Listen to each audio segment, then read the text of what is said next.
નમસ્કાર, પ્રણામ, સ્વાગત છે તમારું એક નવા વિડીયોમાં। મિત્રો, આજની કહાની એક સત્ય ઘટના છે, એટલે થોડો સમય કાઢીને અંત સુધી જરૂરથી સાંભળજો। મિત્રો, સૌરાષ્ટ્રના એક ગામમાં રમણભાઈ અને તેનો પરિવાર રહેતો હતો। સામાન્ય પરિસ્થિતિમાં રહેતો આ પરિવાર હંમેશા ખૂબ જ ખુશ અને બીજાની મદદ કરવા માટે હંમેશા તૈયાર રહેતો। ભલે ભગવાને એના નસીબમાં થોડી કઠિન સ્થિતિ રાખી હોય, પરંતુ આ પરિવાર દરેક વસ્તુમાં ખૂબ જ સંતોષ માનતા હતા। પરિવારમાં રમણભાઈના પત્ની દક્ષાબેન અને દીકરો સાગર અને નાની દીકરી શીતલ હતા। આ ગરીબ પરિવારની લાચારીનો ગામના લોકો ફાયદો ઉઠાવતા અને થોડા મહિના પહેલા રમણભાઈને નોકરીમાંથી કાઢી મૂકવા આવ્યા હતા। રમણભાઈ પોતાના ગામની નજીકના શહેરમાં વોચમેન તરીકે નોકરી કરતા હતા અને પોતાના પરિવારના ભરણ પોષણ માટે ખૂબ જ મહેનત કરતો આ વ્યક્તિ એક દિવસ બેરોજગાર બની ગયો। રમણભાઈના પત્ની પણ પોતાના પતિની મદદ કરવા માટે એક ગૃહ ઉદ્યોગમાં કામ કરતા અને ઘરે આવીને બીજાના ઘરોના કામ કરવા જવા લાગ્યા। ગામના લોકો એવી વાતો કરતા કે દક્ષાબેનનો પતિ તો બાયલો છે, એ પોતે ઘરમાં બેસીને આરામ કરે છે અને બિચારી તેની પત્નીને બીજાના ઘરોમાં કામ કરવા મોકલે છે। ક્યારેક ક્યારેક તો રમણભાઈને મોઢે મોઢ આવી વાતો સાંભળવા મળતી, પરંતુ મોટા લોકો સામે જીભ ચલાવી એને યોગ્ય નહોતું લાગતું। આ લોકોની વાતો સાંભળીને રમણભાઈ હતાશ થઈ જતા અને રમણભાઈ પોતાના માટે કામ શોધવા માટે ઘણો પ્રયાસ કરતા, પરંતુ એને ક્યાંય કામ ન મળ્યું અને ક્યારેક તો એના ગામના મોટા માણસો પાસે હાથ જોડીને કામ માંગતા, પરંતુ આ અહંકારી લોકો એનું અપમાન કરીને ત્યાંથી કાઢી મૂકતા। રમણભાઈની નાનકડી દીકરી શીતલ ઉંમરમાં તો હજુ નાની હતી, પરંતુ ઘરની પરિસ્થિતિને ખૂબ જ સારી રીતે સમજતી હતી અને પિતાના પડછાયા જેવી શીતલ એના પિતાની વેદના સમજતી હતી। એટલે એ રમણભાઈને એવું કહેતી કે પપ્પા, તમે ચિંતા ન કરો, બસ મને મોટી થવા દો, હું તમને કોઈ પાસે હાથ લાંબો કરવાનો મોકો નહીં આવવા દઉં। નાનકડા જીવના મોઢેથી આવી વાતો સાંભળીને રમણભાઈની આંખો ભીની થઈ જતી અને પોતાની દીકરીનો આવો જુસ્સો જોઈને તેની અંદર પણ હિંમત આવી જતી। બંને પતિ પત્ની પોતાના બાળકોને ખૂબ જ સારું શિક્ષણ આપીને કંઈક સારી જગ્યાએ પહોંચાડવા માંગતા હતા અને પોતાના બાળકોનું ઉજ્જવળ ભવિષ્ય બનાવવા માટે આ પતિ પત્ની દિવસ રાત કઠિન પરિશ્રમ કરતા હતા। એનો દીકરો સાગર બાળપણથી જ ખૂબ જ તોફાની હતો અને એને તો ભણવામાં જરા પણ રસ હતો નહીં અને દક્ષાબેન હંમેશા સાગરની ચિંતા કરતા, પરંતુ સાગર પોતાના ઘરની પરિસ્થિતિને સમજી ન શક્યો। ઉંમરમાં તો તે શીતલ કરતા 3 વર્ષ મોટો હતો, છતાં પણ એનામાં શીતલ જેટલી સમજણ નહોતી। એક દિવસ ભગવાને આ લાચાર પિતા સામે જોયું અને એને એક જગ્યાએ નોકરી મળી ગઈ। હવે ઘરે આવીને રમણભાઈએ પરિવારને આ સમાચાર આપ્યા એટલે બધા ખૂબ જ ખુશ થઈ ગયા। ત્યારબાદ રમણભાઈ શહેરમાં નોકરી પર જવા લાગ્યા અને દક્ષાબેન એના જ ગામની બહાર આવેલી એક કારખાનામાં કામ કરવા લાગ્યા અને સવારના સમયે બંને બાળકોને શાળાએ છોડીને રમણભાઈ શહેરમાં જવા માટે નીકળે અને સાથે સાથે દક્ષાબેન પણ કારખાને જવા માટે નીકળી જતા।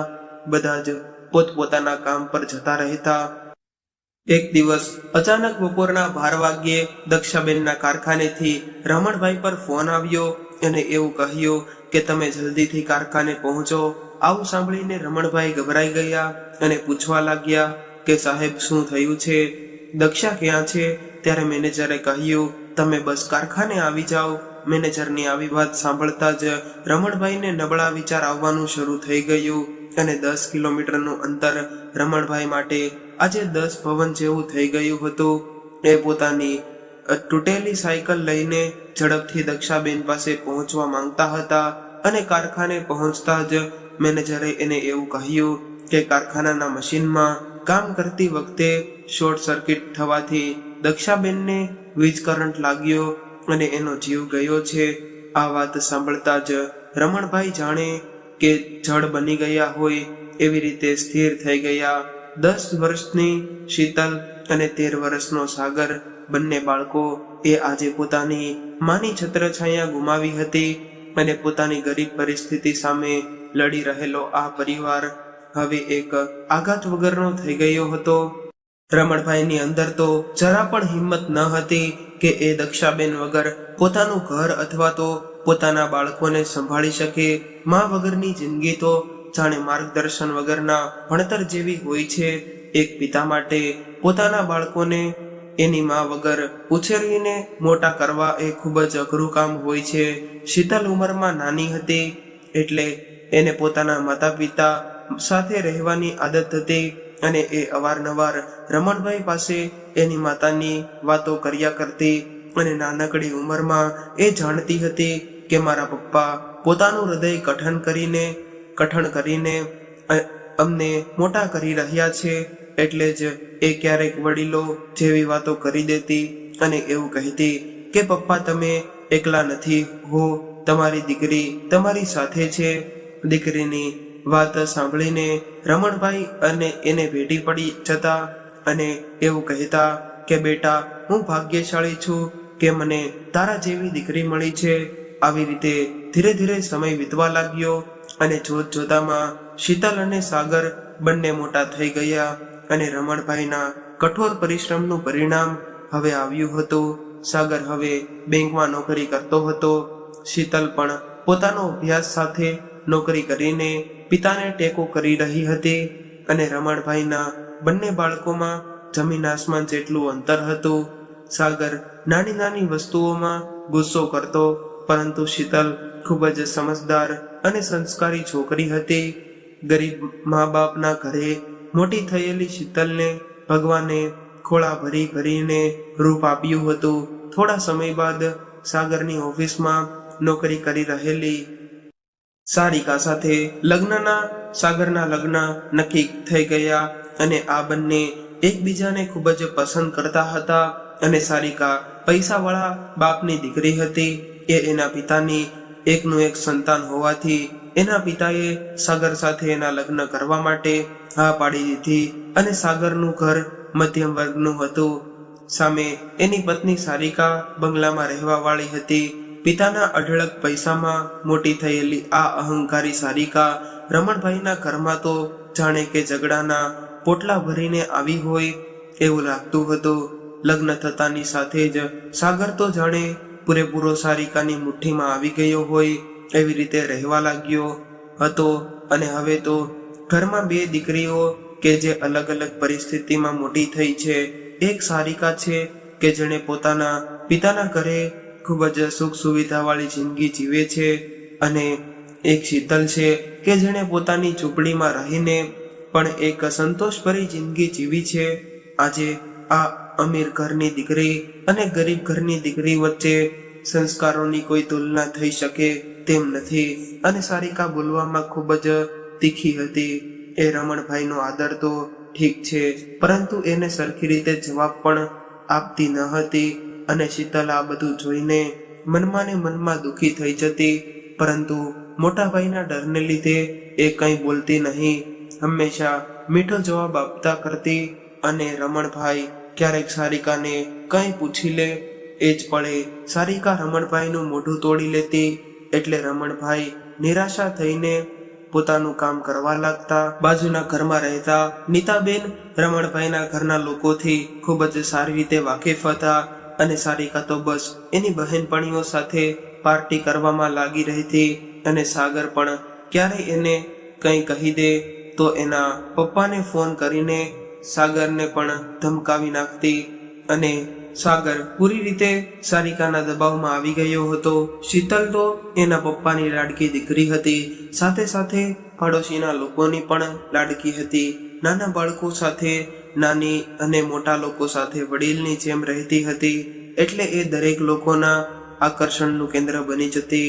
અને નીતાબેનને સંતાનમાં કંઈ હતું નહીં, એટલા માટે એના પતિ રમેશભાઈ અને નીતાબેન શીતલને પોતાની દીકરી માનતી હતી. મા વગરની આ દીકરીને નીતાબેનની સાર સંભાળમાં પોતાની માની છબી દેખાતી. અને થોડા વર્ષો બાદ શીતલના લગ્ન નક્કી થયા. એક પિતા તો પોતાની દીકરીને સર્વશ્રેષ્ઠ શાસ્ત્રો મળે એવી જ અપેક્ષા રાખતો હોય છે. એવી જ રીતે રમણભાઈએ પોતાની લાડકી દીકરી માટે સારા ગુણવાળો એક છોકરો પસંદ કર્યો. શીતલના સાસરિયાવાળા ખૂબ જ પૈસાવાળા હતા. એના ઘરમાં કોઈ પણ વસ્તુની કમી હતી નહીં, પરંતુ શીતલ એવું માનતી હતી કે પૈસાવાળા લોકો ગરીબ લોકોને કંઈ માનતા નથી, અને આ ગરીબ બાપની સ્વાભિમાની દીકરી માટે પોતાના બાપને કોઈ નીચા કહે છે એ સહન કરવું ખૂબ જ મુશ્કેલ હતું. એટલે એણે આ લગ્ન કરવાની ના પાડી દીધી. પરંતુ રમણભાઈએ શીતલને પણ આ છોકરો પસંદ આવી ગયો હતો અને લગ્નની તારીખ લેવાઈ ગઈ. શીતલને સારું સાસરું મળી ગયું છે. હવે રમણભાઈની ચિંતા દૂર થઈ ગઈ હોય એવું લાગતું હતું. એક બાપની ફરજ નિભાવવામાં એમણે અત્યાર સુધી ભેગી કરેલી મૂડીમાંથી પોતાની દીકરી માટે બધો જ કરિયાવર લઈ લીધો, અને ભવિષ્યમાં પણ કોઈ એની દીકરીને કંઈક ન કહે એની એણે પૂરેપૂરી કાળજી રાખી હતી.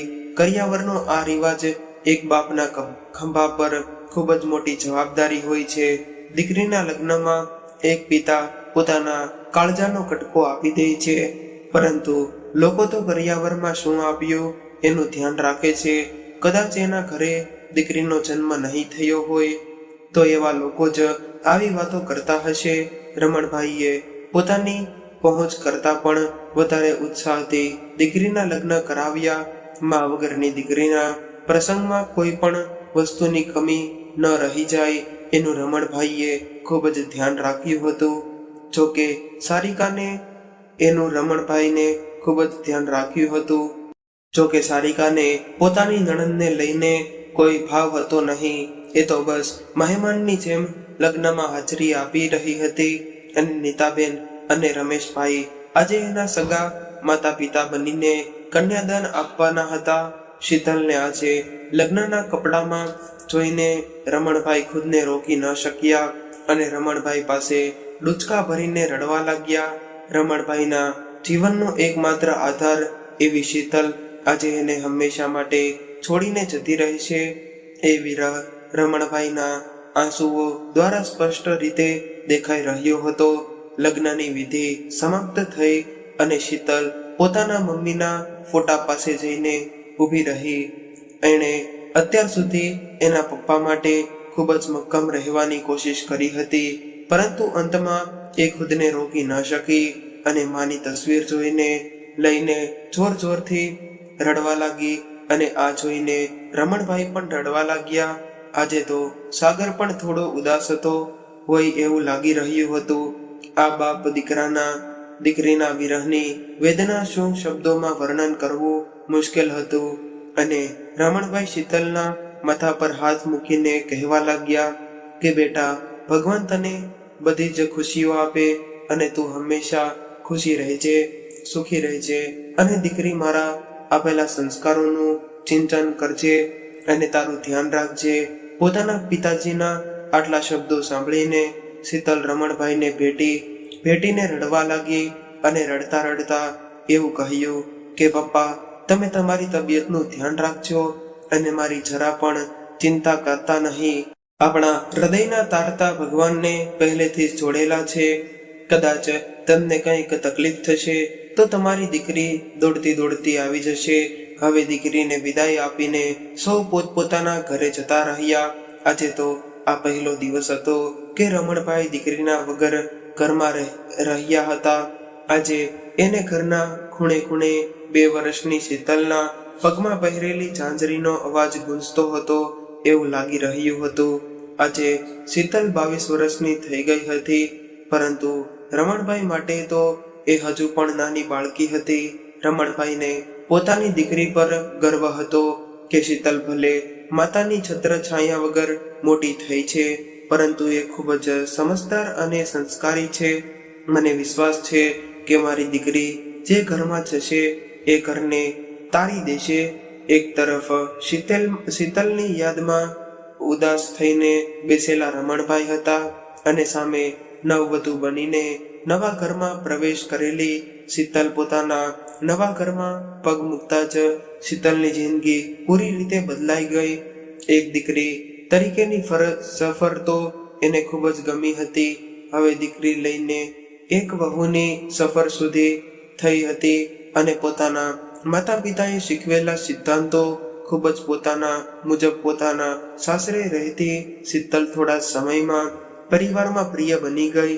ભગવાને ભલે આજ સુધી શીતલને ગરીબાઈ અને લાચારીની જિંદગી આપી હતી, પરંતુ અહીંયા તો શીતલના ઘરમાં કોઈ પણ વસ્તુની કમી હતી નહીં. સાથે સાથે એના સાસુ સસરાનો સ્વભાવ પણ ખૂબ જ સારો હતો. શીતલનો પતિ સંજય એક કંપનીમાં નોકરી કરતો હતો. એના સસરા એક નિવૃત્ત શિક્ષક હતા. 3 દિવસમાં એકાદ વાર શીતલ એના પિતાને ફોન કરીને એની સંભાળ લેતી રહેતી અને પોતાના સાસરિયાની વાતો રમણભાઈને કરી સંભળાવતી અને રમણભાઈ પણ પોતાની દીકરીનો અવાજ સાંભળીને હરખમાં આવી જતા.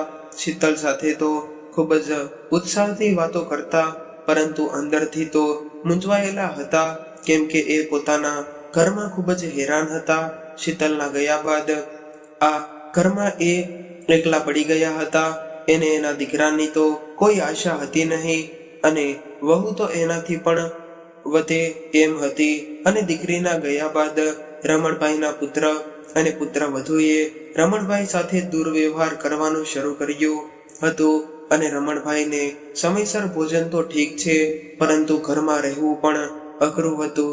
એમણે તો પહેલાથી જ જરા સાચા બનીને ખોટા લોકોનું સહન કર્યું ન હતું, પરંતુ પોતાની દીકરીને ચિંતા ન થાય એટલા માટે એની સામે ખૂબ જ ખુશ થઈને હસતા રહેતા.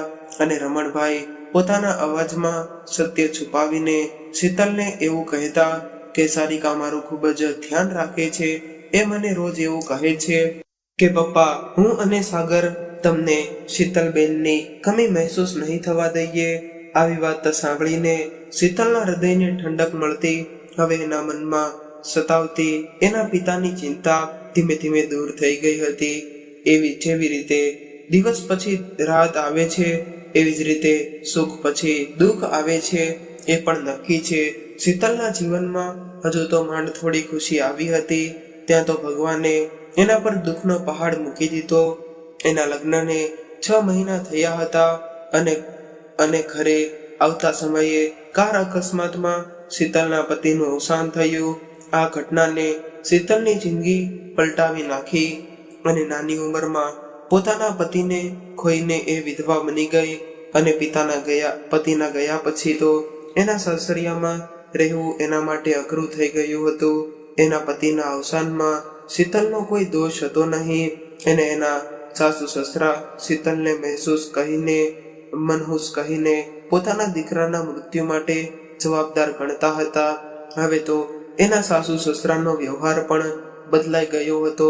એના સાસુ એને ન કહેવાના વેણ કહીને દુખી કરતા અને નાની નાની વાતોમાં એના માતા પિતાને પણ અપશબ્દો કહીને અપમાનિત કરવા લાગ્યા.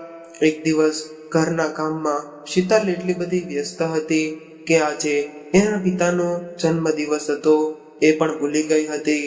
અને બપોરના સમયે કામમાંથી નવરી થઈને એ પિતાને જન્મદિવસની શુભેચ્છા આપવા માટે ફોન લગાવ્યો અને શુભેચ્છા આપી. શીતલ એના પિતા સાથે ફોનમાં વાત કરતી હતી. એક સમયે એના સાસુ એની સામે આવીને ઊભા રહ્યા અને એના હાથમાંથી ફોન આંચકી લીધો. ત્યારે શીતલ ગભરાતા અવાજે બોલી કે મમ્મી, મારા પપ્પાનો ફોન છે, મને 2 મિનિટ વાત કરી લેવા દો. ત્યારે શીતલના સાસુ ગુસ્સાભરી નજરે શીતલ સામે જોઈને કહેવા લાગ્યા કે તમને બાપ દીકરીની એકબીજા સાથે ફોનમાં વાત કરવા સિવાય બીજું કઈ કામ છે કે નહીં? શીતલના સાસુની આટલી વાત સાંભળતા જ રમણભાઈના ચહેરા પરના ભાવ બદલાઈ ગયા. એક પળ માટે તો એને સમજાયું નહીં કે પોતાની દીકરી સાથે એના સાસુ કેવું વર્તન કરી રહ્યા છે. નાની ઉંમરમાં જ પતિને ખોઈને વિધવા થયેલી દીકરી પ્રત્યે એને ખૂબ જ લાગણી હતી અને એના સાસુનો આવો વ્યવહાર રમણભાઈને ચિંતા કરાવી રહ્યો હતો. ત્યારે શીતલે એના સાસુ સામે હાથ જોડીને એના હાથમાંથી ફોન લીધો અને વાતને જોડતા એવું કહ્યું કે હા પપ્પા, મારે આજે તમને ફોન કરવામાં મોડું થઈ ગયું છે, એટલા માટે મારા સાસુ મને ખીજાઈ રહ્યા છે. સવારથી જ હું કામમાં એટલી વ્યસ્ત હતી કે તમારો જન્મદિવસ પણ ભૂલી ગઈ હતી. એટલે મારા સાસુ એવું કહે છે કે આમ તો તું તારા પપ્પા સાથે એટલી બધી વાતો કરે છે, પણ આજે કેમ ભૂલી ગઈ? આ બાજુ રમણભાઈ સમજી ગયા, પરંતુ દીકરીને આંસુ ન આવે એટલા માટે એની હામાં હા કરીને કહેવા લાગ્યા કે કઈ વાંધો નહીં બેટા, તું જલ્દીથી અમને મળવા આવજે, હું તારી રાહ જોઉં છું. આટલું કહીને બાપ દીકરીએ પોતાની વાત પૂરી કરી અને શીતલના સાસુ તો એને રાતા પાણીએ રડાવતા હતા અને રમણભાઈ પણ એની પુત્રવધૂની પરેશાન હતા. બંને બાપ દીકરી એકબીજાનું દુઃખ એકબીજાથી છુપાવીને રાખતા હતા. એક દિવસ સવારે સારિકાએ પોતાની બધી જ સીમા ઓળંગી દીધી અને સાગરને ખોટી વાતોમાં ચડાવીને તે રમણભાઈને ઘરમાંથી કાઢી મૂકવા માટે તૈયાર કરી દીધો. અને સારિકા કહેવા લાગી કે હું રોજ તમારા બાપના ઢસરડા કરવા માટે નવરી નથી. સવારે ઉઠતાની સાથે જ એને ચા પીવાની આદત છે અને હું મારા કામમાં પડી હોઉં છું અને એ આખો દિવસ ઘરમાં પડ્યા રહે છે અને કારણ વગરના સલાહ આપતા રહે છે. મારા કામમાં મદદની વાત તો દૂર રહી, પરંતુ ખોટી શિખામણ આપીને મને પરેશાન કરતા રહે છે. રૂમના બારણા પાછળ ઉભેલા રમણભાઈ સારિકાની આવી વાતો સાંભળીને વિચારવા લાગ્યા કે આજ સુધી મેં વહુને એક શબ્દ પણ કહ્યો નથી. આજે રમણભાઈને એના પત્નીની ખૂબ જ યાદ આવી રહી હતી અને એની આંખોમાંથી બોર જેવડા આંસુ વહેવા લાગ્યા. જેમ તેમ કરીને પોતાની જાતને સંભાળીને એ બહારના રૂમ તરફ આગળ વધ્યા અને રમણભાઈના પગ હવે પોતાના જ ઘરમાં એટલા ભારે થઈ ગયા હતા કે પુત્રવધૂના મોઢામાંથી નીકળેલા શબ્દો એના પગને ઘરની બહાર નીકળવા માટે મજબૂર કરવા લાગ્યા. પરંતુ પોતાના દીકરાને સમજવું લાંચ ન લાગે એટલા માટે એના ઘરની ખુશી માટે એમણે પોતે જ નિર્ણય લીધો અને સારિકા પાસે જઈને એવું કહ્યું કે વહુ બેટા, તમારે મારી ચિંતા કરવાની કોઈ જરૂર નથી. હું મારી જાતે જ તમને તકલીફ આપ્યા વગર મારા કામ કરી લઈશ અને કદાચ આજ સુધીમાં તમને મારા લીધે કઈ મુશ્કેલી થઈ હોય તો મને માફ કરજો. ત્યારે સારિકાનો ગુસ્સો કરીને ઊભી હતી. એને તો એના દેવ જેવા સસરા સાથે કઈ લેવા દેવા ન હતું. સાગર બસ મૂંગો થઈને આ બધું જોઈ રહ્યો હતો. ત્યારે રમણભાઈએ સાગર સામે જોઈને કહ્યું કે બેટા, આજ સુધી મેં તમારી ખુશીઓ સિવાય જિંદગીમાં બીજું કંઈ જોયું નથી અને હું મરીશ ત્યાં સુધી મારા સંતાનોની ખુશીઓનું પહેલા વિચારતો રહીશ. અને હું એવો નથી ચાહતો કે મારા લીધે તમારા બંનેના સંબંધમાં કોઈ તકરાર ઊભી થાય. બેટા, વહુ સાચું કહી રહી છે અને કદાચ મારા લીધે એને તકલીફ પડતી હશે તો હું આજથી તમને બંનેને આ તકલીફમાંથી મુક્ત કરું છું. મારું હવે હું મંદિરમાં જાઉં છું. આટલું કહીને રમણભાઈ ઘરની બહાર નીકળી ગયા. સાગરને તો મનમાં વિચાર પણ હતો નહીં કે રમણભાઈના આ છેલ્લા શબ્દો હશે. એમણે મનોમન આ ઘરને છોડી દેવાનું નક્કી કર્યું હશે અને ઘરની બાજુમાં આવેલા એક મંદિરમાં પણ રમણભાઈ રોજ 1 કલાક જઈને ભગવાનની ભક્તિ કરવા માટે તેઓ બેચેન હતા અને આ મંદિરના પૂજારી એના મિત્ર હતા. આજે તો રમણભાઈ મંદિરે આવ્યા. એને ઘણો સમય થઈ ગયો હતો એટલે પૂજારીએ એને પૂછ્યું કે રમણભાઈ હવે ઘરે નથી જવું? ત્યારે રમણભાઈએ જવાબ આપ્યો કે હવે તો ભગવાનના ચરણમાં જ મારું ઘર છે, હવે મારો ઠાકર કરે એ ઠીક છે. આટલું બોલતા જ રમણભાઈની આંખોમાં આંસુ આવી ગયા. આ જોઈને પૂજારી કદાચ સમજી ગયા હતા કે રમણભાઈ શું કહેવા માંગે છે. પૂજારીએ બંને હાથ જોડીને રમણભાઈને આશ્વાસન આપીને એવું કહ્યું કે રમણભાઈ, તમે ચિંતા ન કરો અને અહીંયા જ રોકાઈ જાઓ, ભગવાન બધું જ ઠીક કરી દેશે. આટલું કહીને પૂજારી ચાલતા થયા અને મંદિરના બાકડા પર બેસેલા રમણભાઈના મનમાં ખૂબ જ ઉદાસ થઈ ગયા હતા. જે પિતાએ પોતાના જીવનમાં ભૂખ્યા રહીને પોતાના સંતાનોને ખવડાવ્યું હતું, આજે એ જ બાપ પોતાના સંતાનોના લીધે ભૂખ્યો તરસ્યો મંદિરના ઓટલે બેઠો હતો. સવારથી સાંજ થઈ ગઈ, પરંતુ રમણભાઈ હજુ પણ મંદિરના ઓટલે બેઠા હતા અને રમણભાઈએ નાની ઉંમરથી ખૂબ જ કષ્ટ ભોગવીને પરિવારની દેખરેખ કરી હતી. પોતાની પત્ની ગુમાવી અને હવે સંતાનોને પણ છોડવાનો વારો આવી ગયો હતો. ઘરની અંદર રમણભાઈનો અવાજ ન સંભળાતા બાજુમાં રહેતા નીતાબેને વિચાર આવ્યો કે ક્યાંય રમણભાઈ બીમાર તો નથી પડી ગયા ને, એટલે એમણે એના પતિ રમેશભાઈને જોવા મોકલ્યા અને ખબર પડી કે રમણભાઈ તો સવારના ઘરે હાજર નથી.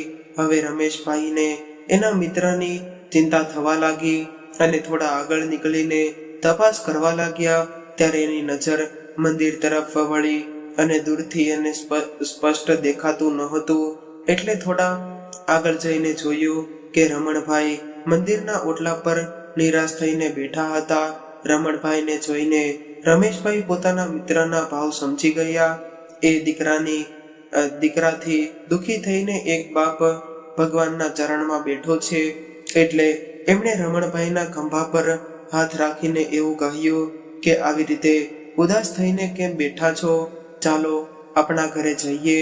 જ્યારે રમણભાઈએ કહ્યું કે મને ખબર છે તમને મારા પ્રત્યે લાગણી છે, એટલા માટે તમે દોડીને અહીં આવ્યા છો, પરંતુ મારી ચિંતા કરવાની કોઈ જરૂર નથી, હું ખુદને સંભાળી લઈશ. ત્યારબાદ રમણભાઈએ પોતાના મિત્રને બધી જ વાત કરી અને રમેશભાઈ આ વાત સાંભળીને થોડી વાર માટે ગુસ્સે થઈ ગયા અને રમણભાઈના ઘર તરફ ચાલવા માટે ઊભા થયા. ત્યારે રમણભાઈએ એને રોકી લીધા અને કહેવા લાગ્યા કે હું હવે એ ઘરમાં મારા દીકરા પર બોજ બનવા નથી માંગતો અને તમને એક વિનંતી કરું છું કે મારી દીકરી શીતલને આ વાત જણાવતા નહીં. રમણભાઈની આવી વાત સાંભળતા જ રમેશભાઈના હાથ બંધાઈ ગયા, પરંતુ રમેશભાઈ એવું કહ્યું કે તમે મારા ઘરે તો આવી શકો છો, હું કોઈને નહીં કહું. પરંતુ રમણભાઈ એકના બે ન થયા. ત્યારબાદ રમેશભાઈ ઘરે આવ્યા અને નીતાબેનને બધી વાત કરી. ત્યારે નીતાબેન કહેવા લાગ્યા કે આ દીકરો છે કે દાનવ છે, જે બાપે જીવનભર એને ખવડાવી પીવડાવીને મોટો કર્યો, એ જ બાપ સાથે આવું વર્તન કરે છે. આ બાજુ શીતલના સાસરિયામાં એના સાસુ સસરાનો ત્રાસ વધી ગયો હતો. હવે તો શીતલની સાસુએ એને એના પપ્પા સાથે વાત કરવાની પણ ના પાડી દીધી હતી અને આખો દિવસ કામવાળી બાઈની જેમ કામ કરાવ્યા કરતા. અને સાસુના આ વાતથી હારી ગયેલી શીતલ એના પિતાને યાદ કરીને રડવા લાગતી કે પિતા સાથે વાત ન કરી એને ઘણા દિવસો થઈ ગયા હતા. શીતલને રમણભાઈની ચિંતા થઈ રહી હતી, પરંતુ એની સાસુના લીધે પોતે પણ એટલી મજબૂર બની ગઈ હતી કે પિતાને ફોન કરીને એની ખબર પૂછવી પણ મુશ્કેલ હતી. અચાનક રમણભાઈની તબિયત બગડી ગઈ અને એ ત્યાં જ ઓટલા પર બેઠા બેઠા ઢળી પડ્યા અને રમણભાઈને પડી ગયેલા જોઈને પૂજારી દોડતા દોડતા એની પાસે આવ્યા અને રમેશભાઈને જાણ કરી. એટલે નીતાબેન અને રમેશભાઈ ગભરાઈને એની પાસે આવી પહોંચ્યા અને ઝડપથી હોસ્પિટલ લઈ ગયા. પરંતુ નીતાબેનથી રહેવાયું નહીં, એટલે તેમણે તરત જ શીતલના ઘરે ફોન કરીને એના સાસુને એવું કહ્યું કે મારે શીતલ સાથે વાત કરવી છે, એટલે જલ્દી એને ફોન આપો.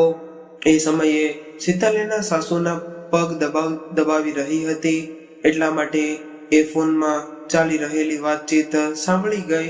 ત્યારે એણે સાસુને ખૂબ જ વિનંતી કરી કે મને ફોનમાં વાત કરવા દો અને શીતલ કહેવા લાગી કે હા નીતા માસી, શું થયું છે, તમે કેમ એટલા બધા ગભરાઈ ગયા છો?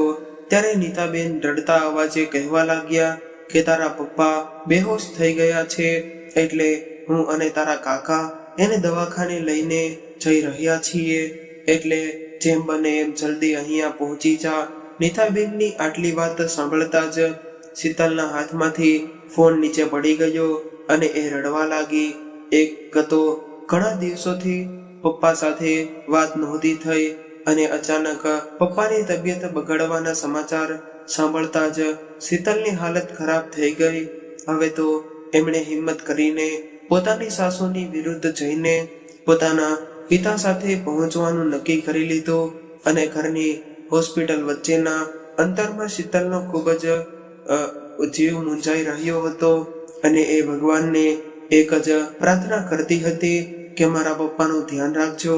અને જ્યારે એ હોસ્પિટલે પહોંચી અને ત્યાંનું દ્રશ્ય જોયું તો એને એવું લાગ્યું કે જાણે એની દુનિયા લૂંટાઈ ગઈ હોય, કારણ કે એના પપ્પાએ આ દુનિયાને અલવિદા કહી દીધા હતા. આ દ્રશ્ય એટલું બધું કરુણ હતું કે આસપાસમાં ઉભેલા લોકોની આંખોમાંથી પણ આંસુ આવી ગયા હતા. ત્યારે શીતલ એના પપ્પા પાસે જઈને ખૂબ જ રડવા લાગી.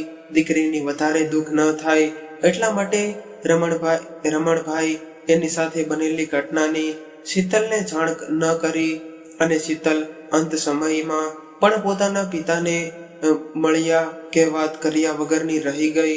ત્યારે ત્યાં ઉભેલી નર્સ શીતલના હાથમાં એક ચિઠ્ઠી આપી અને એવું કહ્યું કે તમારા પિતા પાસેથી આ ચિઠ્ઠી મળી છે.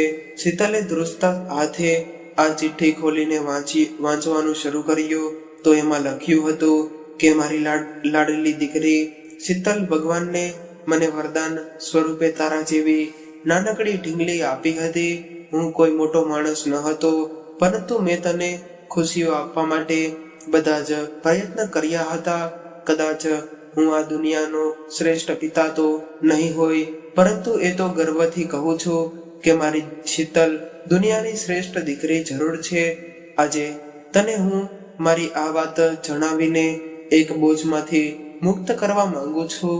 દીકરી, તારા લગ્ન સમયે મારી પાસે પૂરતા પૈસા ન હતા, જેથી કરીને મેં મારી એક કિડની વેચીને પૈસાની વ્યવસ્થા કરી હતી. દીકરી, મારા જીવનનો એકમાત્ર આધાર તું હતી અને તને સાસરીએ વળાવીને હું મારી ચિંતામાંથી મુક્ત થવા માંગતો હતો. છેલ્લા થોડા સમયથી મારી તબિયત થોડી ખરાબ રહેતી હતી. સાગર અને સારિકાને તો મારા લીધે તકલીફ થઈ રહી હતી અને મારી બીમારીના લીધે એ બંને પતિ પત્ની વચ્ચે ઝઘડા થઈ રહ્યા હતા, જેથી કરીને મેં ખુદ એ ઘરથી નીકળીને એની તકલીફ ઓછી કરી દીધી અને હું તને આ બધી વાત તકલીફ ઓછી કરી દીધી હતી અને હું તને આ બધી વાત જણાવીને દુઃખી કરવા નહોતો માંગતો, એટલે અત્યાર સુધી મેં તને કંઈ કહ્યું નથી.